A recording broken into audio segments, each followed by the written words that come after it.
Buenos días, jóvenes. Un placer nuevamente estar con ustedes. Espero que hayan empezado a leer el documento que se les dejó, ¿verdad? Para que vayan avanzando, aparte de estas clases que también voy a ir dejando grabadas. Bien, en esta ocasión vamos a hablar un poco acerca de las definiciones e historia de la economía. Dice así: aunque la historia del pensamiento económico señala que la expresión economía apareció en el siglo XVII, ¿sí?, con la publicación en 1616 del Tratado de Economía Política del mercantilista. Ya vamos a ver quién eran estos mercantilistas y qué escuela de pensamiento correspondía. Es del mercantilismo francés de Montesquieu. Sí, ya vamos a ver quiénes son. Hoy a los autores se lo atribuyen a otro gran pensador, y que ustedes sin duda alguna estudiaron en su época y en el bachillerato. Entonces ellos dicen que no fue Montesquieu, sino que fue Aristóteles, dicen. Pero veamos bien, ahora últimamente se ha considerado, según los datos que tengo acá, que el padre de la economía era Aristóteles, ¿verdad? Entonces esto es elementalmente lo que se le considera últimamente. Bien, ahora bien, luego se llega a discusiones y se acuerda también que el padre de la economía moderna, y eso debemos tener en cuenta, no es aquella era solo padre de la economía, dijimos era Aristóteles, pero cuando dice el padre de la economía moderna, ya le pusieron un apellido, ¿verdad? Entonces ahí dice, en el documento que también no sé si por ahí se le va a subir, dice que era Adam Smith. Repito, el padre de la economía moderna, Adam Smith. El padre de la economía se consideraba Aristóteles.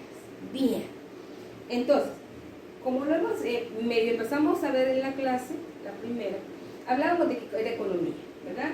Entonces vamos a ver que economía trata elementalmente, no solo como lo dijimos en la primera clase, no solo es el precio de lo que cuesta, no solo son las exportaciones, no solo son las importaciones, también dice que incluye fenómenos económicos como desarrollo, desempleo, inflación, que ya un poco lo estuvimos viendo también, que era la inflación, recesiones, ya vamos a ver qué es eso, porque es un ciclo económico que tiene etapas, ya lo vamos a ver. El nivel de ingreso que tenemos en el país también. Y por último, dejémosle los precios, que también son indicadores en economía. Bien, etimológicamente dije la palabra economía viene del griego, lo voy a poner por acá, y dice que significa oikos, y esto es casa, y nomos, que es ley. Entonces vendría del griego oikonomía. Oikonomía, que así en resumen tendría que ser la ley de la casa. Y como yo se los dije en la primera clase, la ley de la casa o quien rige la casa muchas veces es el papá, así en términos de yo mando, ¿verdad? Pero realmente quien lleva la ley de la casa o la administración de la casa, del dinero de la casa, es mamá, en muchas ocasiones. Mamá es la que decide, ¿verdad?, cómo se va a distribuir entre la comida, los gastos de agua, luz, teléfono, lo que usted le pide, lo que usted quiere, ¿verdad? Entonces, todo eso tiene que administrarse de buena manera para que pueda alcanzar para un hijo. Entonces yo siempre digo que la economía le corresponde a mamá, ¿verdad? Esa es la parte, porque papá difícilmente va a poder, hay señores también muy buenos para administrar, pero la mayoría de las veces es mamá quien se encarga de la casa. Bien, entonces dijimos, economía, que significa la ley de la casa. Entonces dice acá, que también ustedes lo van a entender ahí, se trata entonces de una rama del conocimiento destinada a abarcar el campo de las comunidades familiares, o sea, dice el grupo familiar. La economía es del grupo familiar, si es del grupo familiar, después va a ser de la sociedad, después va a ser hacia el exterior, ¿sí? Bien, en su actividad económica con sus más simples funciones de producción y distribución. Aquí es la parte que siempre yo lo toco así muy por encima, pero lo hago con un ejemplo sencillo, ya saben que me gustan los ejemplos de mi país. Entonces cuando hablamos de producción y distribución, esa fue la idea inicial de la economía. Produzco, distribuyo, ¿verdad? Que era la parte de, si ustedes lo aprendieron, era la parte del trueque. Produzco mangos y después los distribuyo, pero a través de algo. Ahí era el trueque, ya vamos a irlo bien. Pero aquí es la parte de familiar Como ejemplo, así facilito. Digamos, mamá hizo tamales este día. Ajá. ¿Qué es lo primero que hace su mamá cuando termina de cocinarse los tamales? Probablemente le diga, vas a llevar estos tamalitos a tu abuelita. Ahí empieza la distribución. Estos tamales se los vas a llevar a la vecina. Estos tamales se los vamos a mandar probablemente al pastor o probablemente al sacerdote. Si se fija, ahí empieza.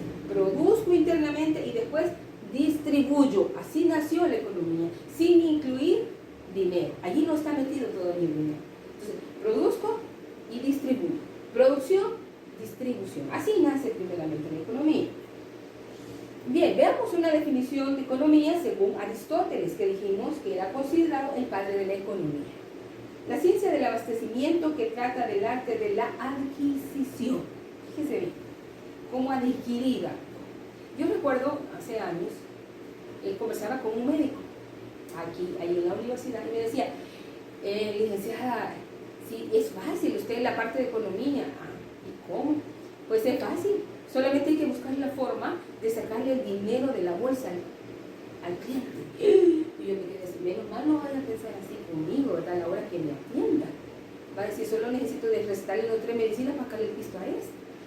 En el caso de la economía prácticamente suena feo y burdo, pero en realidad eso es lo que hacemos.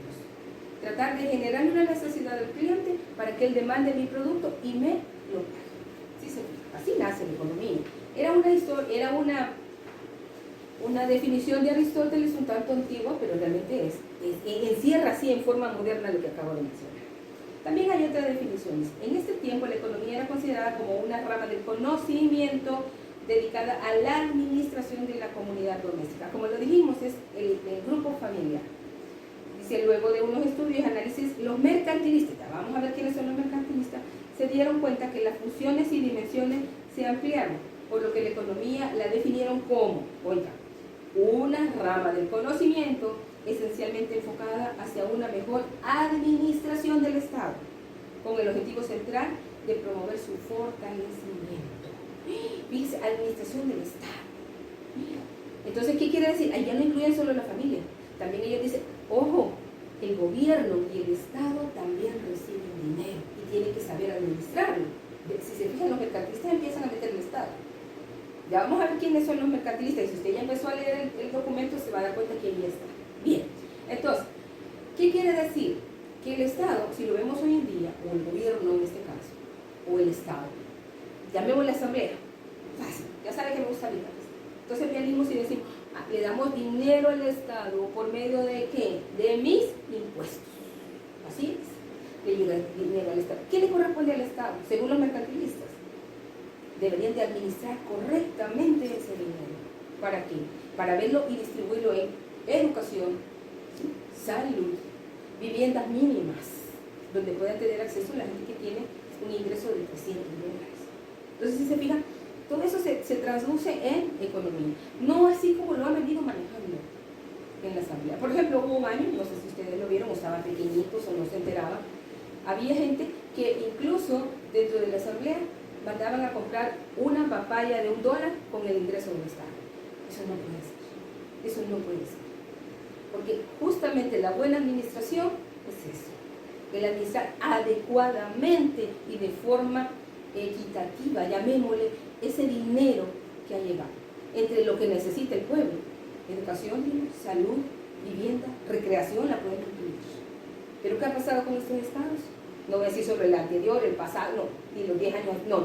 Estoy diciendo que han administrado mal ese dinero, ese recurso llamado dinero. Bien.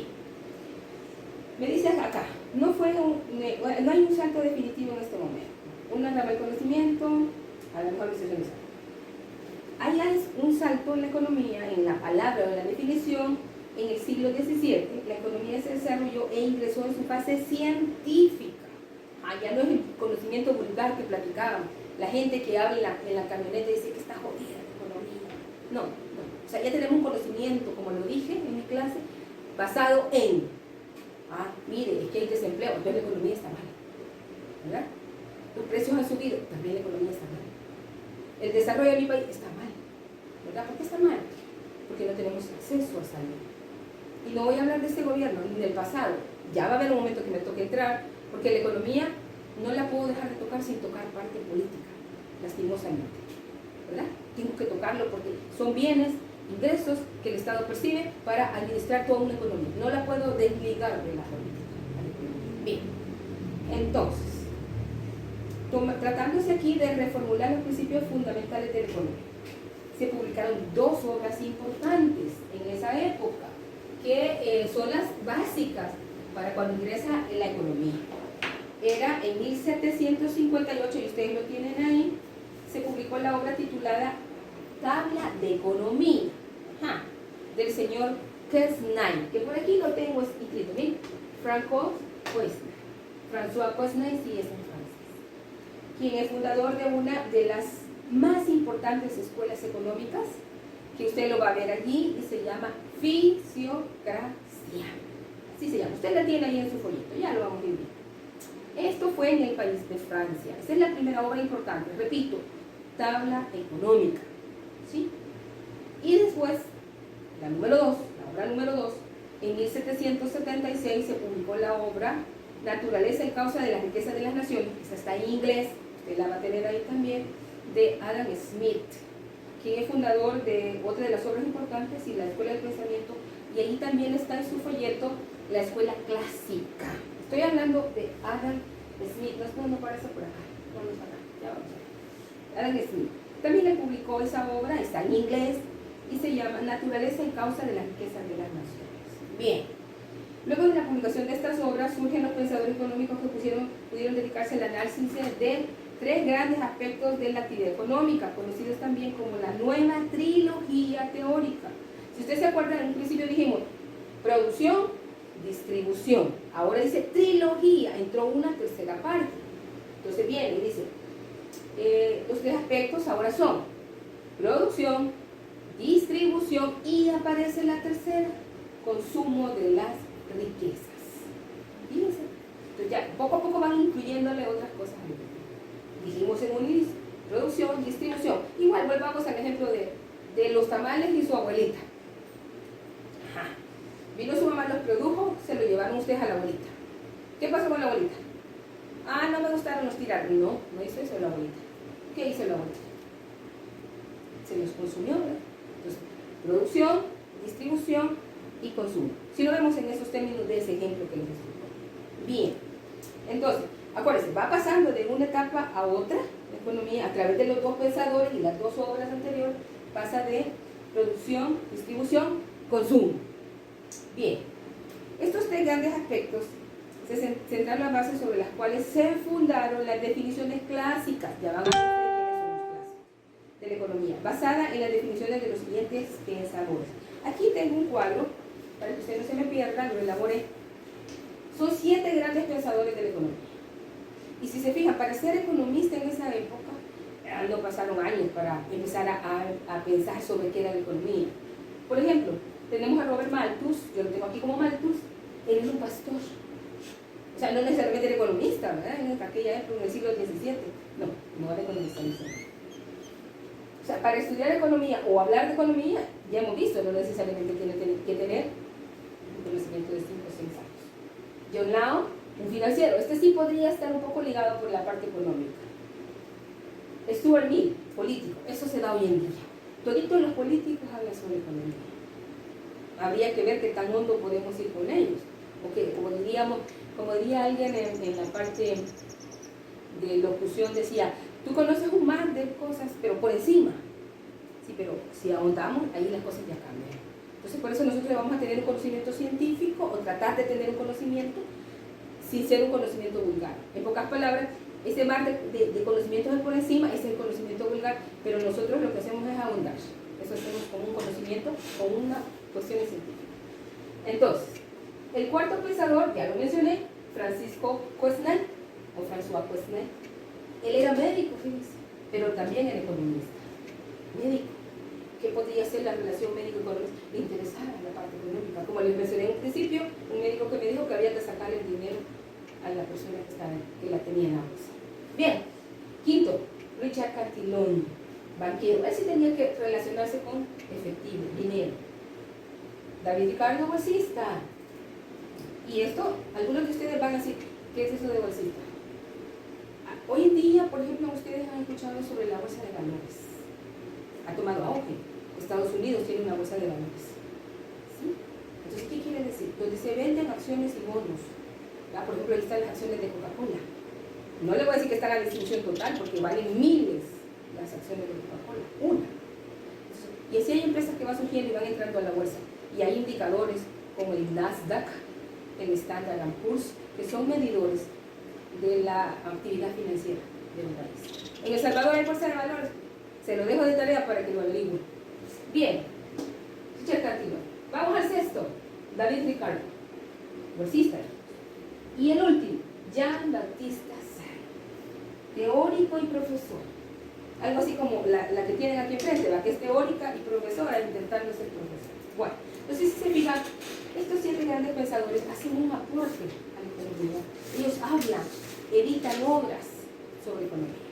Bien, el último de ellos, este tomó auge, Jean-Baptiste Say, considerado como uno de los más notables, fíjense bien, y representan al clasicismo francés. En su obra, El Tratado de Economía Política, publicada en el año de 1803, afirma, oiga bien, que la economía política permite conocer la naturaleza de la riqueza, de dónde viene esa riqueza. Fíjense bien, repito, este señor, el último, afirma que la economía política permite conocer la naturaleza de la riqueza. O sea, de dónde proviene, dónde fueron los ingresos. Pero ustedes muchas veces ven que investigan. Por ejemplo, si usted va a dejar $20,000 al banco, ¿se los reciben? No, no se los reciben. ¿Por qué? Porque puede ser obra de lavado de dinero, ese dinero, o de actividades ilícitas. Entonces hay que investigar de dónde viene esa riqueza. Que eso ya se planteaba con este señor en el siglo XVII. Dice, permite averiguar de dónde proviene esa riqueza, de dónde viene. ¿Sí? Bien. Dice, Say enuncia la ley de los mercados. Él es el propulsor de una ley, la ley de los mercados, la cual dice, los productos se cambian por otros productos. Así es que, si una clase de productos se vende mal, no es porque se escasee el dinero, sino por la escasez de los productos de cambio. Aquí está haciendo referencia al trueque. Siempre hay dinero bastante, decía él, para la circulación o el cambio recíproco, cambio y cambio de otros valores cuando estos valores existen realmente. Recíproco tú a tú, ¿verdad? Bien, entonces, aparte de eso es importante ver que más adelante vamos a ver también algunos otros enunciados que se hacen. Pero bien, así brevemente he ido tocando para que usted cuando lea su folleto se pueda orientar. ¿Qué fue lo que pasó? ¿Por qué aparece esta escuela? ¿Y por qué me la están dando aquí? ¿O solo me la tiraron y me dieron el folleto? No, así usted tiene un conocimiento así reducido de lo que yo le he ido diciendo para orientarse. Bien, esto es por un lado de los pensadores. Ahora vamos a ver un poco sobre los accesos socialistas. Sí, hay economía, acceso socialista, y tiene usted un caso como el caso de Cuba. Ya vamos a entrar un poquito en el caso cubano, pero por favor, si usted no tiene conocimiento sobre la economía cubana o sobre la venezolana, que yo no puedo decir está mal, está bien, primero debo de conocer, después hablo, no al revés, hablo y después conozco, que es lo que hacemos los salvadoreños. Primero conozco y después hablo, si no de lo contrario, me quedo calladito. Bueno, entonces vamos a ver un poco sobre el acceso socialista. Vamos a ver en qué año aparece.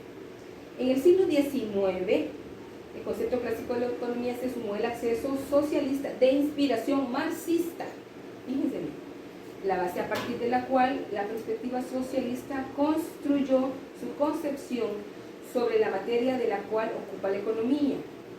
Acuérdense, en un principio, un binomio producción-distribución, entendiéndose distribución como un proceso repartitivo o simplemente repartición y por naturaleza en su acto socialista. Ese fue el acceso primero. O sea, allí no incluían dinero. Ajá. Ahora sí en Cuba sí lo ocupan, sin duda alguna. Estoy hablando en un inicio. En el acceso socialista, en la primera, produzco, distribuyo. Probablemente después era intercambio. Pero en un primer momento el acceso socialista lo que dice es, yo produzco, sí, pobrecito mi vecino no tiene frijoles, entonces le llevo frijoles, a cambio de nada. En un primer momento ese es el acceso socialista, esa es la base, no como hoy en día, porque ya tienen una modificación, digamos, al acceso socialista. Y no quiero que me malinterprete, porque algunos de ustedes van a decir, que la licenciada está con el Marx. No. Me toca analizar, simple y sencillamente, cómo van haciendo la economía en los diferentes ámbitos.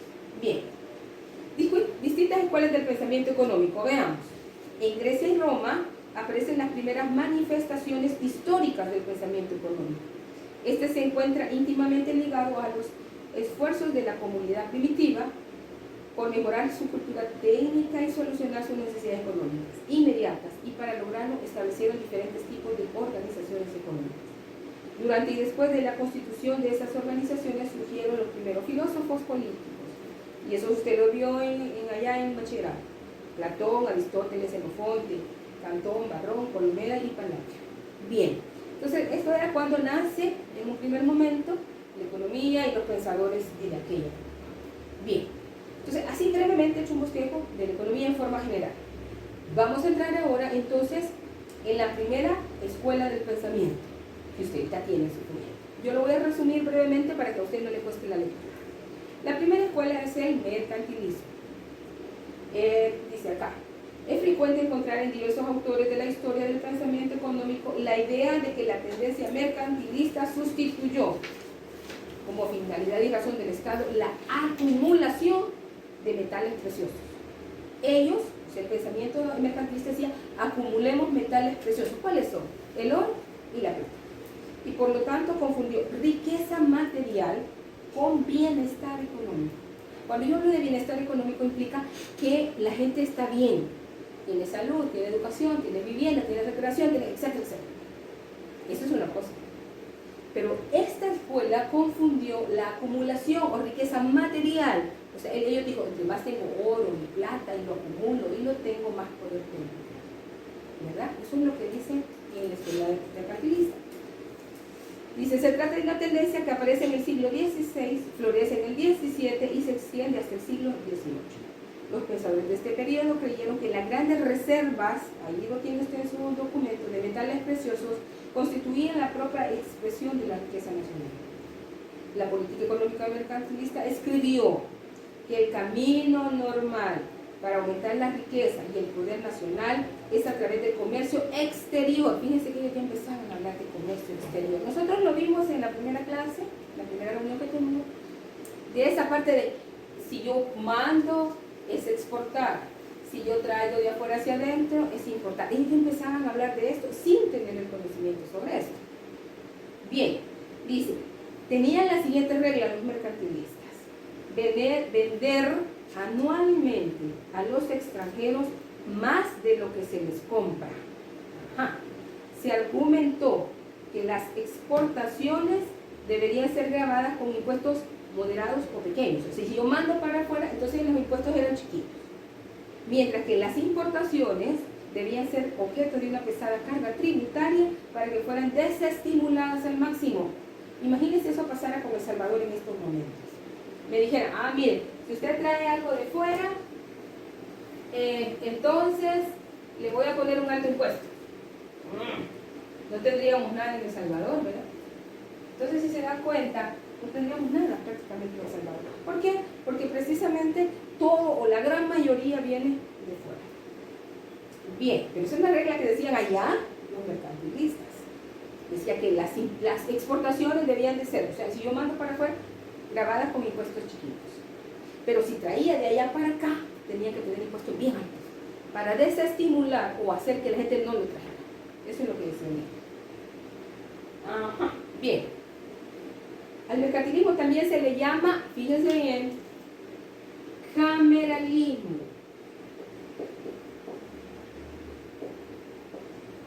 Cameralismo. Eso fue, o se le dio ese nombre en Alemania, cuyos representantes eran, voy a mencionarlos porque ustedes lo van a tener ahí. En Francia eran Bodin, Cantillon y Colbert. En Inglaterra, Malines, Davenant y Mon.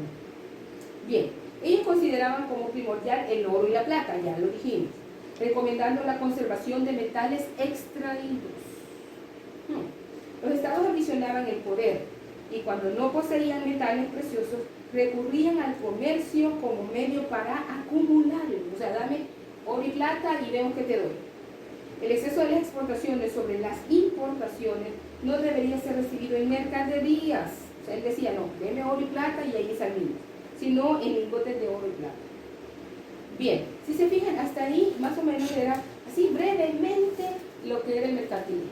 Regla de ellos, prácticamente exportar más que importar. Eso es la regla básica, aunque dice que los impuestos pequeños para las exportaciones e impuestos grandes para las importaciones. Y ellos centraban todo su poder en la acumulación de metales preciosos, tales como el oro y la plata.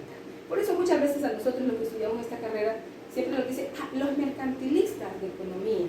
Y si supieran qué es el mercantilismo, yo no creo que tengamos oro y plata, ni la acumulemos, tendríamos que buscarlo. Pero bien, sí, cuando nos das, yo siempre contesto cuando dicen, con el respeto de la gente, ¿verdad? Cuando dicen los mercantilistas de economía, yo le digo, mucha honra, ¿verdad? Porque eso quiere decir que debo de motivar a la exportación y disminuir las